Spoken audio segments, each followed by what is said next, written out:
Yo, this is your boy Omar Doe Jr. and I'm here to talk to you about the New England Patriots versus Atlanta Falcons in Super Bowl 51.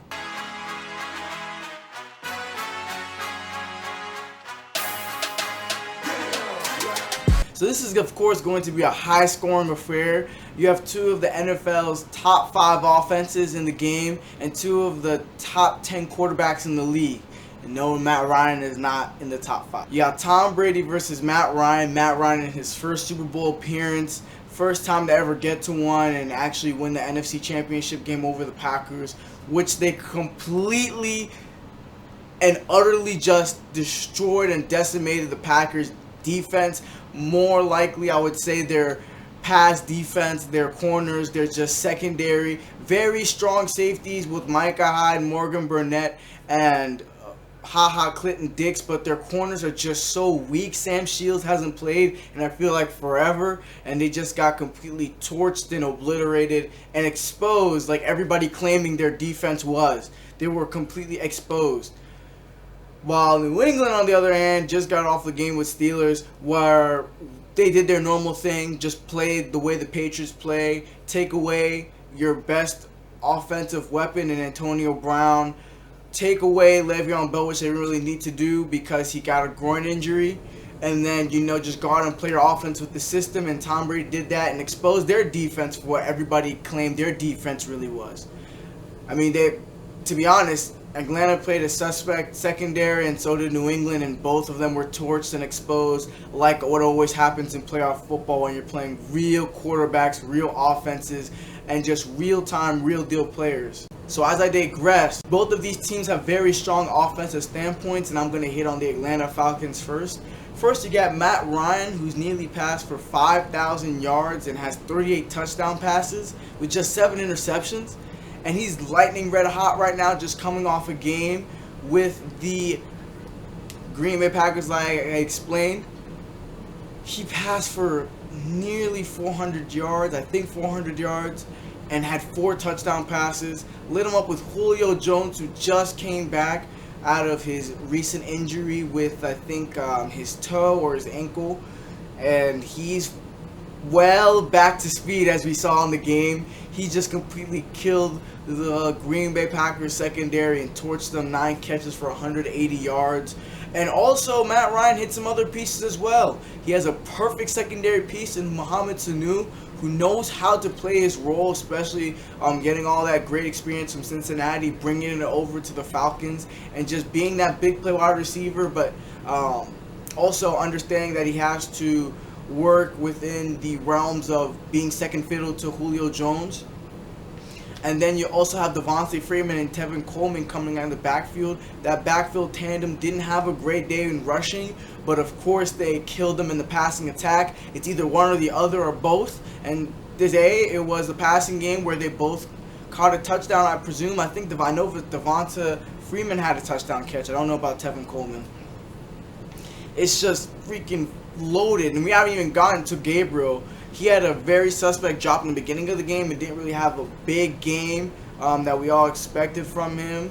But, he's one of those wild card players that can have some type of crazy fluke play in Super Bowl to really swing the tides, because he's a speedster, he's a blazer, just like Tyreek Hill, but not on that level, because Tyreek Hill was amazing. But he's that sort of echelon where he's just a speed blazer, and once he gets the ball, he can make something really big happen. So that's how all of Atlanta's offensive pieces kind of stack up. A lot of superstar power, a lot of known names, a lot of strong names compared to the New England side, to the New England Patriots, who have always been, in my mind, termed as the Brady Bunch. No matter what player's in, they're going to be effective, no matter what time of the game is, no matter if it's a pressure moment, no matter if it's a 3rd and 1. Any single player on any single given play, no matter if they just got with the team this year, been with the team for many years, is going to make a play. So we're going to go over the Brady Bunch. Now, this is not a very strong group of receivers and running backs like the Atlanta Falcons have. They don't have really a lot of household names, but they can be just as effective and be just as killer as the Atlanta Falcons offensive weapons, but just not as explosive. Now with New England's system, they run a lot of pick routes, run a lot of option plays, and they swing a lot of players out the backfield, and then they have Martellus Bennett in the middle of the field to make some plays. So let's go over their option routes and pick route guys, which are Julian Edelman and Danny Amendola. Malcolm Mitchell's in there a little bit, but he doesn't completely quite understand the offense as well as Edelman and Danny Amendola.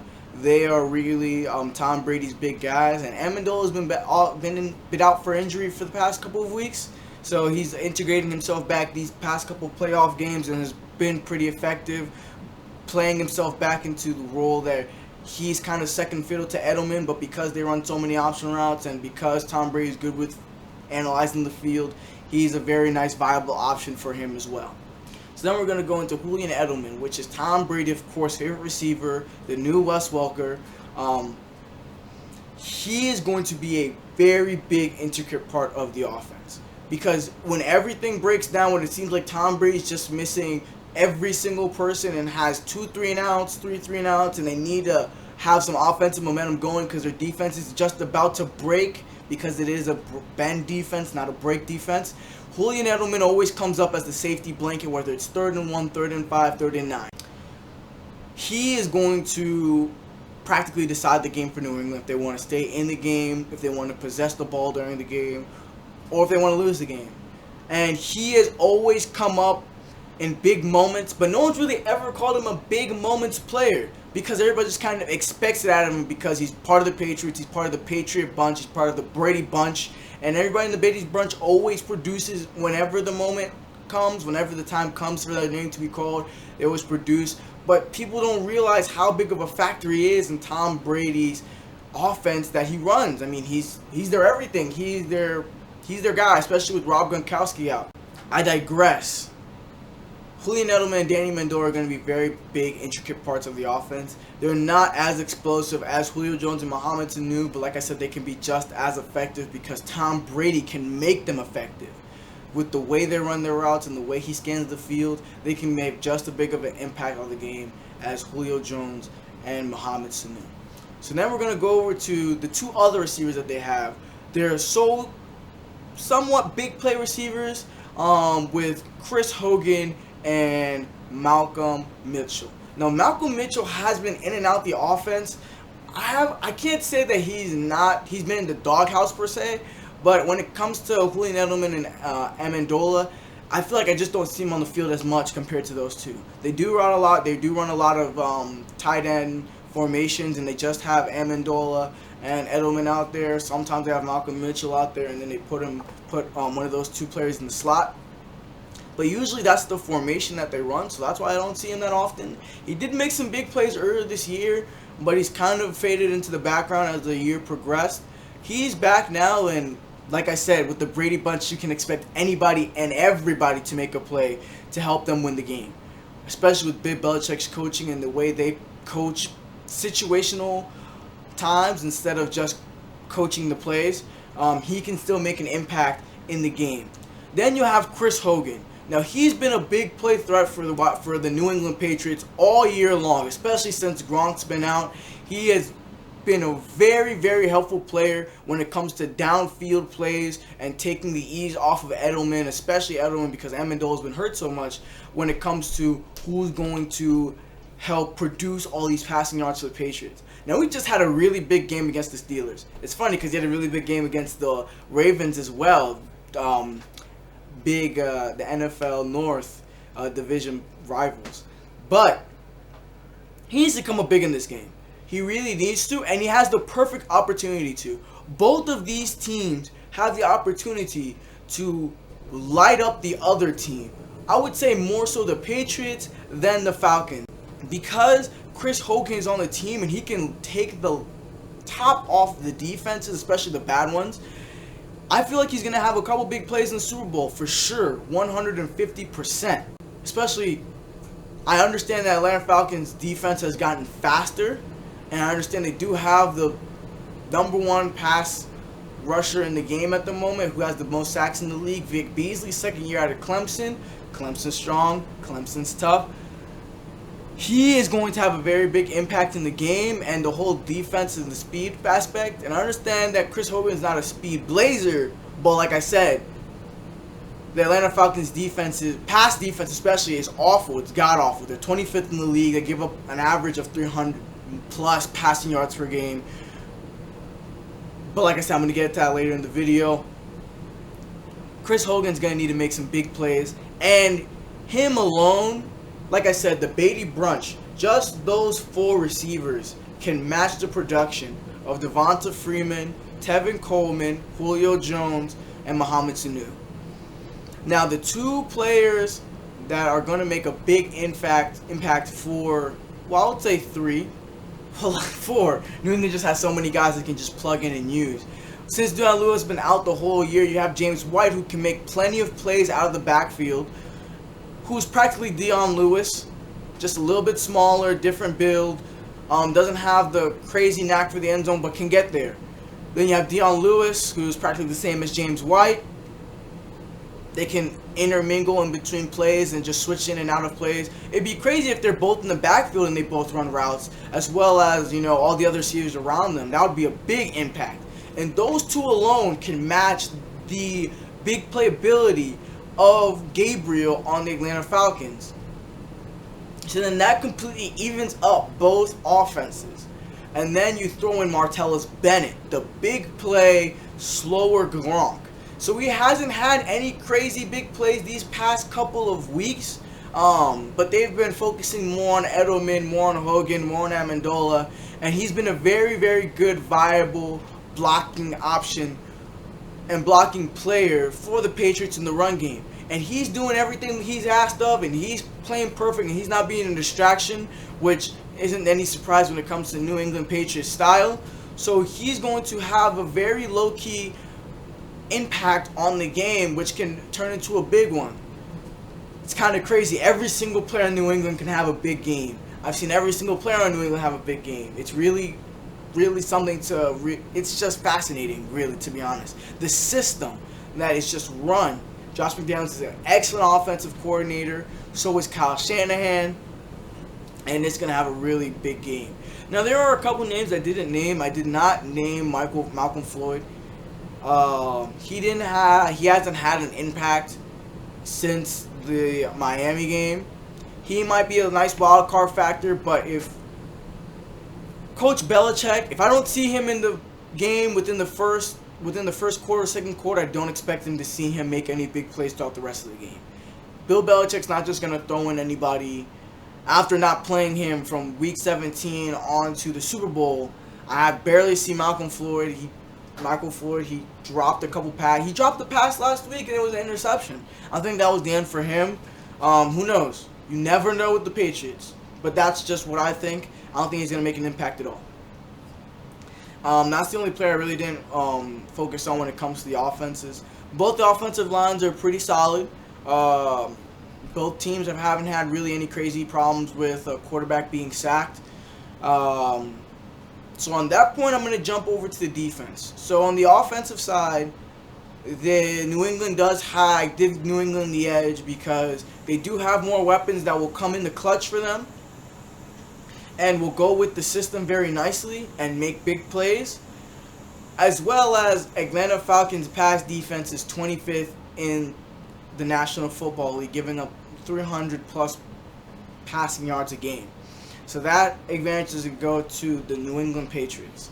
So as I go over to the defensive side, both the defenses, it's kind of crazy how they're kind of flip-flopped. So New England Patriots, a lot of people have been calling their defense overrated. A lot of people have been complaining how they haven't faced an elite quarterback, and they've kind of skated by the whole year without playing any really tough competition except for Russell Wilson, who completely carved up the defense and put up 28 points on them. Now, I'm going to get into that by saying the Patriots' defense is always middle of the pack. They have very good cornerbacks and very good safeties. They got McCourty, in my mind, always an all-pro every year. Always makes big plays every single year. One of the best draft picks I've witnessed since I started watching football for the New England Patriots. but their defense, it is a little overrated because they are top 10 in total defense, but it's not far off to where they usually are. So on that standpoint, their front seven is solid. They have a big play, not bona fide linebacker, but is very stable in Donta Hightower. And their defensive line it's always makeshift kind of. It's always defensive line by committee. They've never really had a bona fide big time defensive lineman. You could call Vince Wilfork that, especially when we're here. He got 2 interceptions, but he's gone. But they have some very strong defensive linemen, Sherd and Flowers, and then you have to add in Rob Ninkovich. So they do have their nice defensive players and sets, especially with Ryan Logan and Malcolm Butler playing very solid. Now, one thing that I'm going to give the Patriots defense a lot of credit for and a lot of bonus points when it comes to who is kind of has the better edge on defense is really the Patriots, because the defensive coordinator is amazing. Bill Belichick's amazing. You just saw this game. He completely shut down Antonio Brown. You can't really say about Le'Veon Bell because Le'Veon Bell did pull his hamstring, got some groin issues. He didn't pull his hamstring. He has groin issues.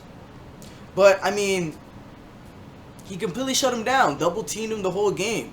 And you can expect that with Julio Jones on the other side, he would do the exact same thing and just put one corner on him, blanket him with the safety, and then the rest of the other players can beat him if he wants to. Atlanta Falcons' rush game has not been spectacular. It can explode. They can have 200-yard games. But especially this past game when they went against the terrible Green Bay Packers defense, they barely had any rushing yards. I think Devonta Freeman had about 30, 40 yards. Tevin Coleman had about 30, 20 yards. And they can have those games. And they have one of those games in the Super Bowl when the Patriots are playing that type of blanket defense on Julio Jones, then I can expect the high-flying, high-soaring Falcons offense to be a little halted. So then we go over to the Falcons defense. They do have Vic Beasley, the #1 sacker in the league, 15.5. Which is a pretty big thing to kind of stand out about, because Patriots always have an issue, or I would say any team really has an issue when another bona fide pass rusher is on the other side in the Super Bowl. Von Miller in last year's Super Bowl. It's a perfect example. Vic Beasley is not Von Miller, but if he can play up to Von Miller standards for one game, then that might completely shift how the outcome in the game becomes, because I mean, you saw with the 2 Giants Super Bowls, their defense wasn't crazy good, but their defensive line was amazing and stout, and that's really what stymied the Patriots' chances of victory. So if Vic Beasley can become a one-man wrecking crew and completely take over the game on the defensive line, then the Falcons' defense actually has a very nice opportunity to come and stymie the New England Patriots offensive as well. Because as any quarterback, once you get that pressure on him, once you get a couple sacks on him, and you keep getting it to him all game, even though Tom Brady has the capacity to overcome that with his play, he has shown to be mortal and to not shrink under that pressure, but not deliver the goods at the end of the day under that pressure. So that's practically the only plus I see on Atlanta Falcons side. They've just been awful on defense all year. Even today, Aaron Rodgers knocked them for 3 touchdowns. The last one was kind of garbage time, but 3 touchdowns is 3 touchdowns. So if I can see Aaron Rodgers putting up 21 on this defense, I can see Tom Brady putting up 30, 40 points, just like they did on 40 points on the Atlanta Falcons defense. So when it comes to those 2 standpoints, it's just leaning again on the Patriots side. And this always happens because every single Super Bowl, I don't think the Patriots have ever been the underdog except for against St. Louis. Got the 2 Giants Super Bowls where they were favorites, heavily favorited, and they both lost. They lost both of them. Seattle Seahawks, they were favorites again. And this Super Bowl, they're of course going to be favorites again because you have Matty Ice, who's playing in his first Super Bowl with a bona fide offense that can't be stymied with Bill Belichick's system, and their defense is easily exploited. So with all that saying, I give the Patriots a edge over the Atlanta Falcons, and I see them winning the game 37-27. I think that game is going to be Patriots get out ahead first. Falcons make a nice comeback and get ahead, and then the Patriots just play the Patriots way, get some picks, get some stops, make one nice big special teams play with Dion Lewis, Julian Edelman, or Matthew Slater getting the ball on the other side on punt return or kick return. And the Atlanta Falcons just shrink because Julio Jones getting shut down. Some of the players are not playing up to the standards that they're normal to playing to, and the Patriots get out ahead and they never look back. And the Tom Brady wins his 5th Super Bowl ring, and the New England Patriots are Super Bowl champions once again. So I know this video is really long. It's my first really long video. Please, of course, like, comment, and subscribe. I want to hear your predictions. I want to hear what you think about the game. I want to hear your statistics to back up the Falcons if you have any at all. And please just stay tuned for more videos.